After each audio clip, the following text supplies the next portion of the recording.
Pessoal, nossa aula de hoje a gente vai começar a ver como que funciona o respirador mecânico, tá? Ou ventilador mecânico é a mesma coisa, tá? Então, ele vai fazer o quê? Uma inalação por ventilação mecânica, tá? Geralmente o paciente está entubado, tá? Então, meu paciente está sedado, ele não está acordadinho igual tá aqui na foto, não. Meu paciente está sedado, está dormindo, desacordado, está em coma induzido, tá? E aí eu mantenho por isso que eu pedi aquele trabalho para vocês de drogas de sedação, medicações de sedação, porque meu paciente tem que permanecer sedado constantemente, para ele ficar entregue e permitir que o respirador faça a função do pulmão dele, até ele se recuperar, tanto seja por uma lesão pulmonar ou o cérebro dele recobrar a consciência e conseguir voltar a fazer as funções normalmente, tá? Então, a gente tem aqui o tubo, tá? Aqui é o conector, a gente tem o frasco de inalação, tá? A gente tem aqui o circuito em Y, que a gente chama de traqueia ou circuito fechado, tá? Então, a gente tem aqui o nosso ventilador, tá? Então, gente, os ventiladores pulmonares são essenciais para tratar pacientes que não conseguem respirar sozinhos. Por algum motivo, eles têm uma insuficiência respiratória. Pode ser por uma doença, por um trauma, pode ser por algum motivo que vai dar uma dificuldade extrema na respiração, tá? Ou o paciente respira, mas está com um nível de consciência muito baixo, 8 ou abaixo de 8, o paciente já é candidato a ser entubado. O médico já tem que entubar o nosso paciente que está com Glasgow de 8 ou abaixo de 8, tá? E aí ele tem que ir para um ventilador mecânico, vai ser sedado e ele tem que ficar ligado a um ventilador mecânico. Ele vai fazer a função do pulmão do nosso paciente, tá?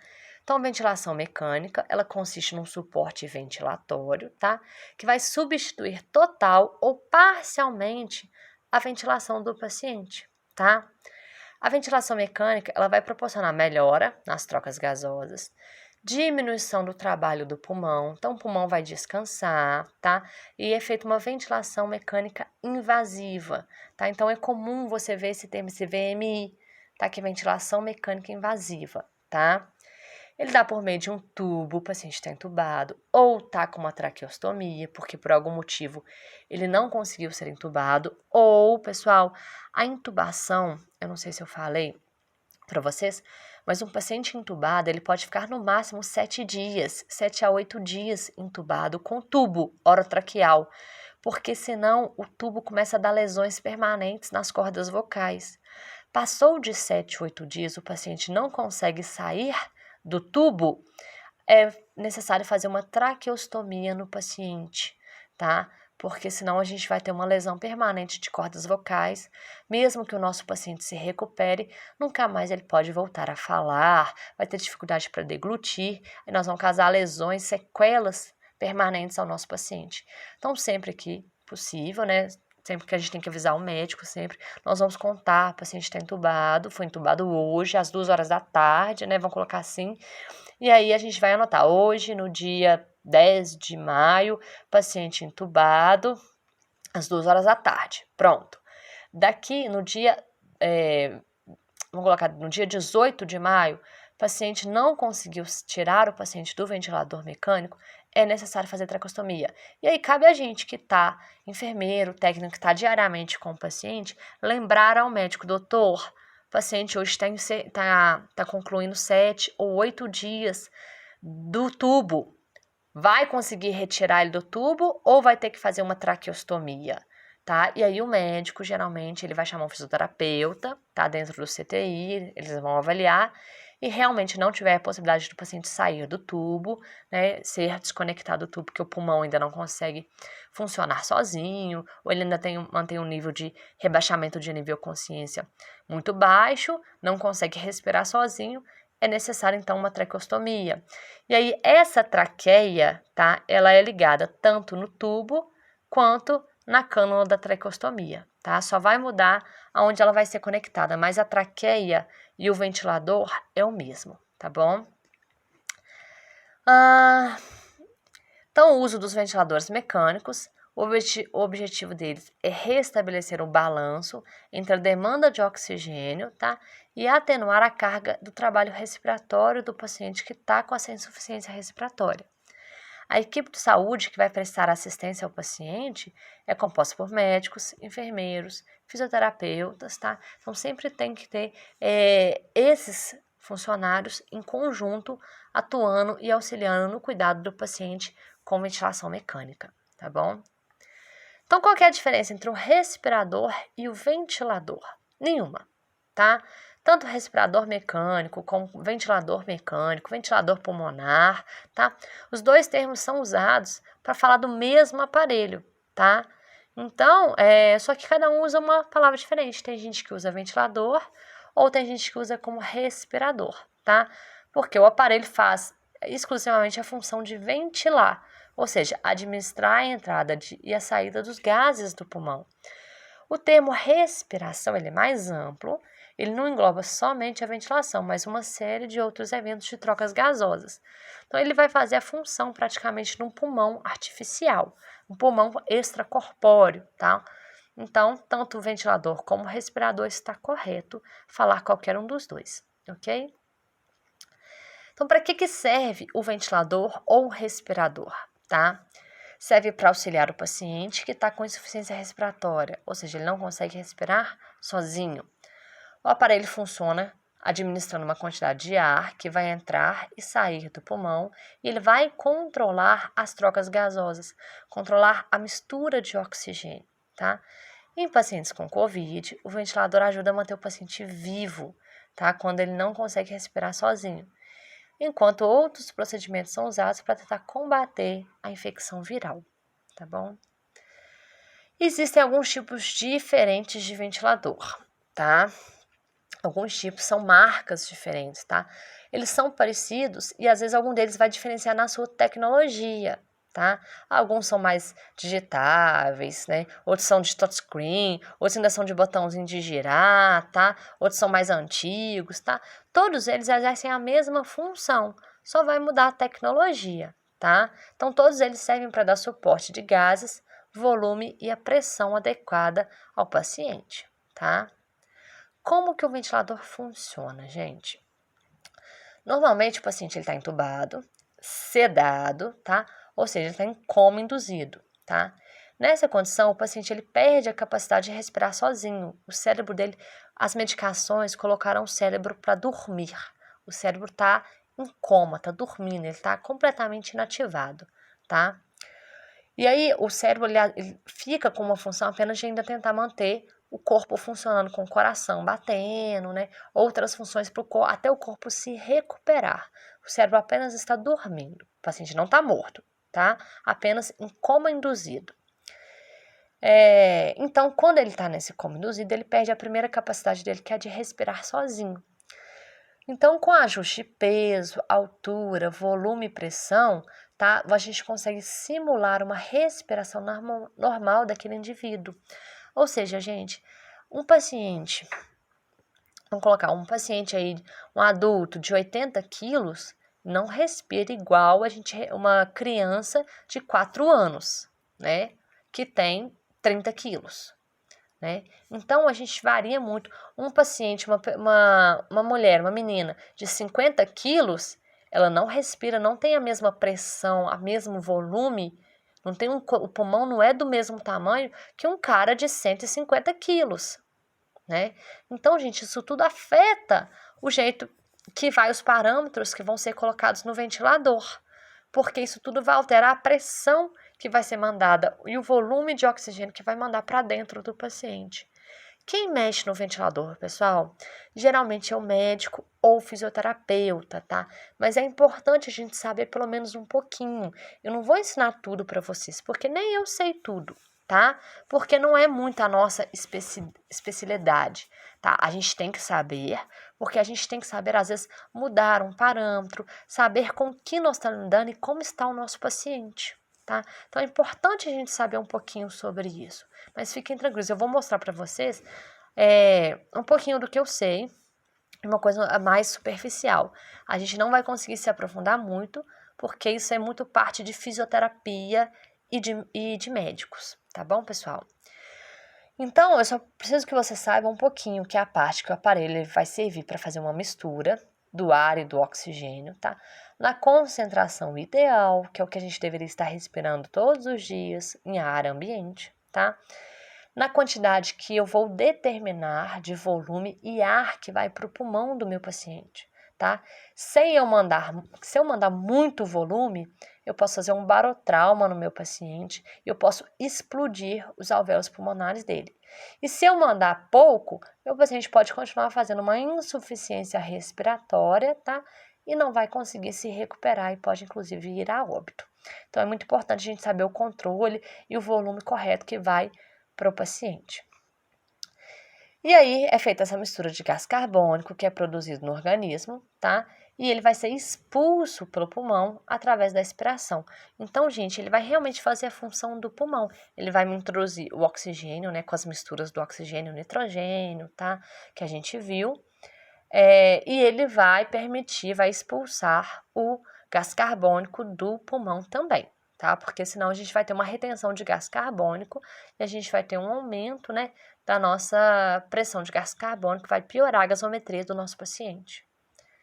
Então, em qual momento o paciente vai precisar entrar no ventilador, tá? Depende da insuficiência respiratória que o paciente está passando. O paciente está muito cansado, está com uma dificuldade respiratória intensa, que está usando muita musculatura acessória, tá? O ar fica incapacitado de puxar o ar para dentro, ele não consegue puxar o ar para dentro, tá? Mesmo com esses dispositivos de oxigenação, mesmo como catéter nasal, com máscara de alto fluxo, máscara de ventre, com o que for. O paciente não consegue puxar o ar para dentro, tá? Ou seja, ele começa a ficar confuso, a saturação dele começa a baixar abaixo de 88, tá? E aí você já consegue ver uma perda de nível de consciência devido a essa falta de oxigenação. O cérebro precisa de oxigênio também para manter o nível de consciência. Um paciente que faz uma hipóxia, né, que é a baixa saturação de oxigênio circulando no sangue, o paciente vai ficar confuso, agitado, sonolento, tá? Ele pode ter várias alterações neurológicas e prejudiciais para o corpo se ele manter essa saturação muito baixa. Inclusive, pode sobrecarregar demais pulmão e coração e o paciente fazer uma parada cardíaca e não voltar. Então, essas são uma das principais indicações que o paciente precisa para, se necessário, ser entubado e ir por ventilador mecânico, tá bom? Quais são os riscos do ventilador? Apesar de ser imprescindível, em caso de insuficiência respiratória, ele também pode causar uma lesão pulmonar. Por isso que é importante a equipe estar treinada, não só, é responsabilidade do médico e do fisioterapeuta, então eu não preciso saber isso. Não, a gente tem que saber, porque nós que estamos constantemente com os pacientes, principalmente vocês que são técnicos de enfermagem, vocês estão constantemente com pacientes, vocês estão pelo menos 12 horas por dia em pé no leito do paciente, principalmente dentro de um CTI. Dentro do CTI vocês têm 2 ou 3 pacientes só para vocês, mas são pacientes extremamente complexos, como esses entubados, que precisam estar no ventilador mecânico. São vocês que vão avaliar se os parâmetros estão normais, se o paciente não está competindo com o tubo, se teve alguma alteração no eletro, alguma alteração no padrão ventilatório e respiratório do paciente, se a sedação do paciente está correndo de forma livre, está adequada. São vocês que vão ver. O médico prescreve, o fisioterapeuta prescreve, mas quem faz o acompanhamento e garante que tudo que foi prescrito está sendo cumprido de forma correta? E quem avalia as principais alterações para passar para o médico e para o fisioterapeuta para eles irem lá e alterarem os parâmetros? São vocês que estão lá primeiramente com o paciente, tá bom? Então, é importante ter uma equipe treinada e capaz de saber manusear o equipamento nos diferentes quadros. E um dia, geralmente, de final de semana, não tem fisioterapeuta. E aí, como é que vocês vão fazer? Né? Um dia que o médico precisar estar numa emergência com o paciente e o outro precisar do médico também. Fica um médico apenas no CTI, um fisioterapeuta apenas no CTI. Se vocês não souberem mexer, não souberem do que vocês estão fazendo, fica difícil conseguir atender tantos pacientes como a gente tem num leito de CTI. Geralmente a gente tem 11, 15, 18 pacientes num leito de CTI para para um médico, um fisioterapeuta, tá? Então, quem está diretamente com os pacientes são vocês, que são técnicos de enfermagem, né? E vocês que vão passar para eles as alterações que o paciente está tendo, para eles poderem avaliar e fazer as alterações necessárias, tá bem? Então, quanto mais tempo o paciente fica na ventilação mecânica, menos o paciente usa a musculatura respiratória e os membros do corpo, tá? Então, a perda da força e a dificuldade dificulta ainda mais o processo de extubação do paciente. Pode acontecer, gente, às vezes é importante vocês saberem, às vezes está movimentando o paciente para dar banho nele e você fazer uma extubação acidental. Por isso vocês têm que garantir que está bem fixado o tubo, aonde que está marcadinho o tubo, para poder garantir que o paciente não vai fazer uma extubação e prejudicar a respiração dele, até conseguir identificar que ele estubou, que o padrão respiratório dele está dificultoso, né? Até o médico conseguir ir lá entubar de novo. São procedimentos demorados que o paciente pode ter uma perda de oxigenação bem significativa para ele, tá? Então, os médicos tentam fazer possível, tá? Para evitar a extubação acidental e garantir que assim que o paciente começa a voltar os padrões neurológicos dele e o padrão respiratório, o paciente consiga fazer uma extubação, tá? Não é desentubar o paciente, tá? É extubar, tá? Extubar. O médico e o fisioterapeuta vão tentar extubar o paciente o mais rápido possível, até mesmo para evitar que o paciente tenha que ir para a traqueostomia, tá? E mesmo que ele for para a traqueostomia, assim que possível, extubar o paciente, para ele tentar voltar às funções normais de respiração sozinho e garantir que o paciente se recupere o mais rápido possível, tá? Então, como que é a recuperação de um paciente que já usou o ventilador mecânico, tá? Então, ele tem que passar por um raio-x, exames laboratoriais, gasometria, imprescindível nesse momento. Por isso que é a importância de vocês saberem gasometria, tá? Avaliar a retirada parcial da ventilação mecânica. Quem avalia? O médico e o fisioterapeuta. Vocês só acompanham, tá? Se o paciente tiver uma boa recuperação, aos poucos, a máquina ele vai voltar e vai respirar sozinho. Ele nunca vai sair do ventilador mecânico e voltar a respirar ao ar livre, sozinho não, tá?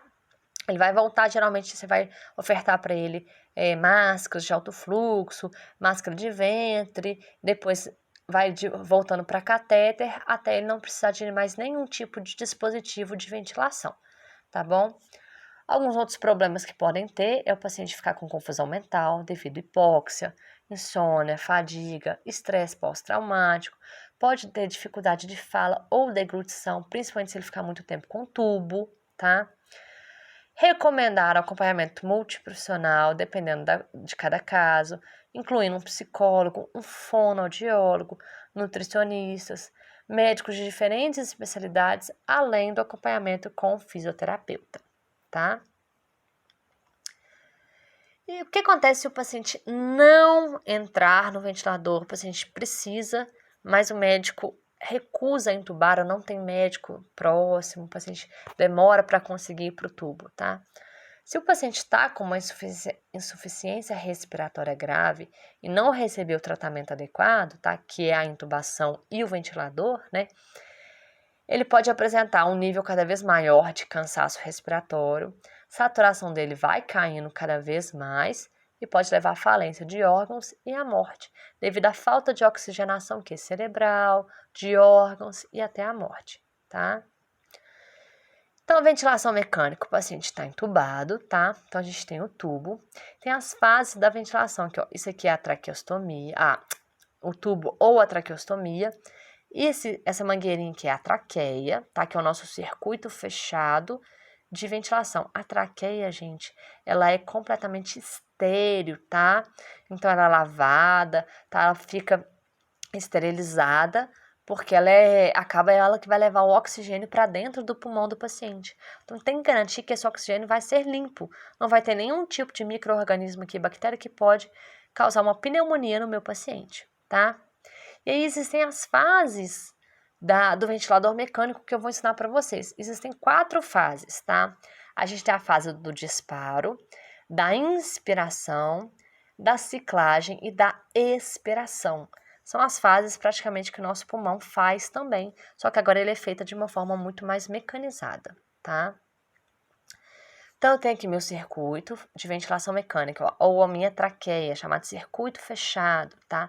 Eu tenho um conector em Y, tá? É nesse conector que vai no tubo do paciente, que eu conecto no tubo ou na traqueostomia do meu paciente, tá? Eu tenho aqui o ramo inspiratório, o ramo expiratório, tá? Eu posso ter alguns copinhos que eu vou ter de drenagem, tá? Para drenar a água, se tiver acúmulo de água, secreção, porque o ar, gente, ele não vai completamente seco, não. Ele vai umidificado. Então, eu tenho esse dreno de tórax para também mandar água sem ser em excesso para ele, tá? E eu tenho essas duas saídas que eu conecto no meu ventilador mecânico, tá? Então, eu tenho essas duas saídas que uma conecta no ramo expiratório, outra no ramo inspiratório do meu ventilador mecânico. Então, aqui, ó, a minha traqueia, meu circuito fechado, tá? Meu conector em Y é esse conector que eu conecto no tubo do meu paciente, aqui, ó. Aqui, ó, é o Y que eu coloco no tubo do paciente, tá? Ou na traqueostomia. Então, tem aqui um paciente entubado, tá bom? Como que funciona a ventilação mecânica, tá? Então, eu tenho essas 4 fases. A fase inspiratória, de ciclagem, expiratória e o disparo. A fase inspiratória é quando o ventilador ele vence as propriedades elásticas e a resistência do sistema, tá? Ou seja, o sistema respiratório do paciente. Então, ele vai mandar o ar para o pulmão, tá? Para o paciente fazer a insuflação dos pulmões, como se o paciente estivesse inspirando aquele ar que o paciente puxa. Então, nesse caso, só que agora é com pressão. É feita uma pressão, tá? E um volume adequado para o paciente inspirar, tá? Na fase da ciclagem, o ventilador interrompe a fase inspiratória, então ele para de mandar ar para iniciar a fase expiratória. Ou seja, nessa fase que vai fazer o quê? As trocas que a gente propõe, né, que faça as trocas gasosas nesse período de ciclagem, tá? Então, é o período que vai interromper a fase inspiratória, tá? E vai começar a fase expiratória, tá?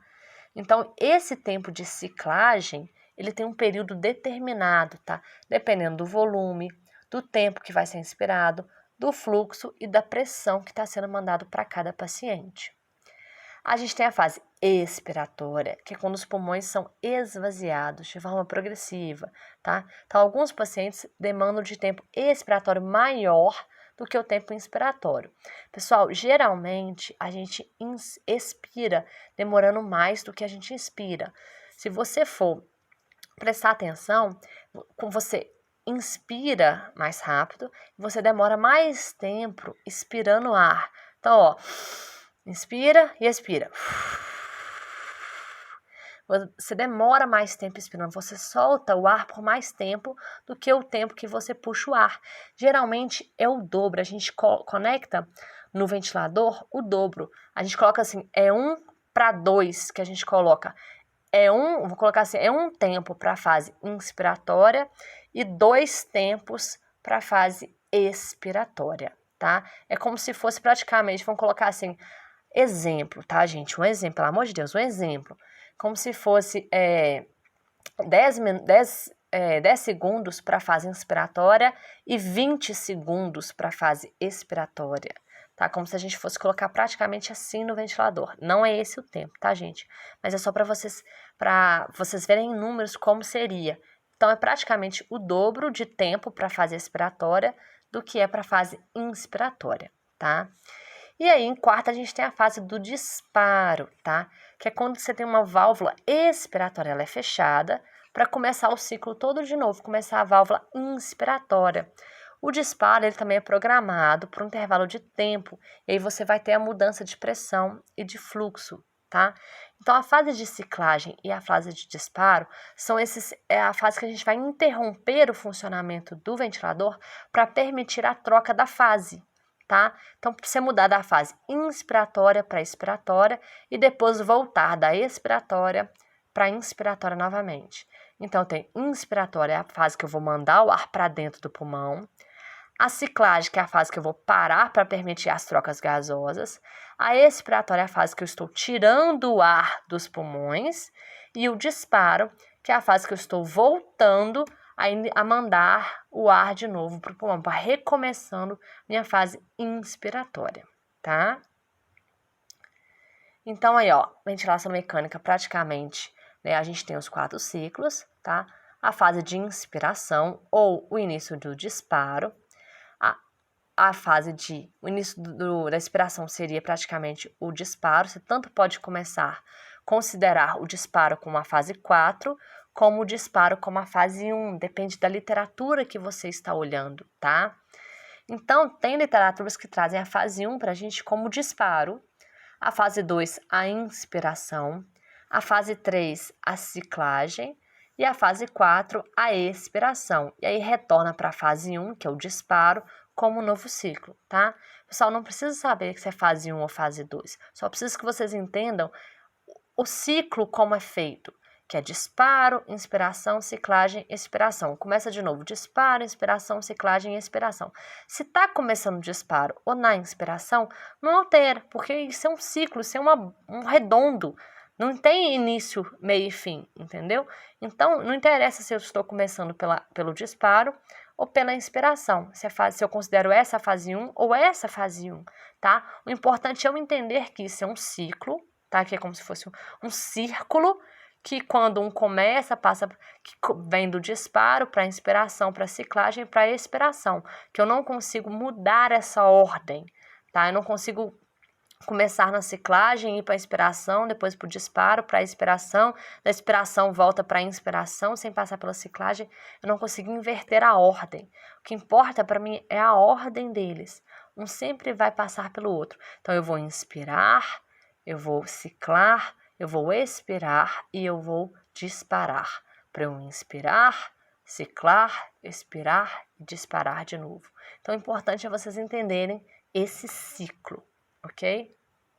Então, aqui, ó, a gente tem aqui, ó, a fase inspiratória, é a fase 1, tá?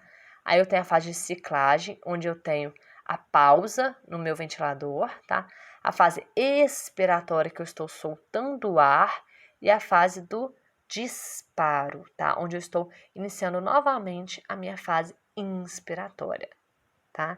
Então, esse é o ciclo do ventilador, tá bom? Então, gente, há diferentes modalidades dessa ventilação mecânica e ela é determinada pelo paciente e pelo ventilador como que ele vai interagir com o suporte. Gente, eu só consigo avaliar qual modalidade eu vou colocar no meu paciente de acordo com o quadro clínico de cada paciente. Por isso que ele é avaliado por um fisioterapeuta ou por um médico, para ele saber qual o tipo de modalidade que eu vou colocar na ventilação do meu paciente, tá? Então, algumas modalidades, a gente tem o aparelho assume completamente a função da respiração, ou seja, eu vou sedar o meu paciente a nível 0, ou seja, meu paciente ele fica completamente entregue e ele não faz nada de absolutamente nada da função respiratória dele. E aí o ventilador faz tudo sozinho, tá? E tem algumas outras modalidades que eu consigo uma interação com o paciente. Eu consigo deixar o meu paciente menos sedado, tá? E aí, o meu paciente, ele vai conseguir, inclusive, puxar o ar. Toda vez que o meu paciente puxa o ar para dentro, o ventilador auxilia ele para fazer as trocas e para expirar o oxigênio, tá? E se o paciente, por algum motivo, não conseguir puxar o ar, o ventilador entra ajudando, tá? Então, ó, o ventilador fica controlado, fica ali de prontidão. Se o paciente conseguir puxar o ar sozinho, o ventilador fica quietinho. Mas se o paciente não conseguir puxar o ar, o ventilador entra empurrando o ar para dentro, tá? Então, isso tudo vai depender da condição clínica do meu paciente, tá? E aí, além dessas duas, existem outras, que a gente vai ver as modalidades de ventilação, que a gente tem a ventilação por volume controlado, ventilação por pressão controlada, ventilação mandatória intermitente sincronizada e ventilação com pressão de suporte. São esses 4 tipos de modalidade de ventilação mecânica que eu consigo colocar no meu paciente de acordo com cada quadro que meu paciente está apresentando, cada quadro clínico e como está a função pulmonar e cerebral do meu paciente, ok?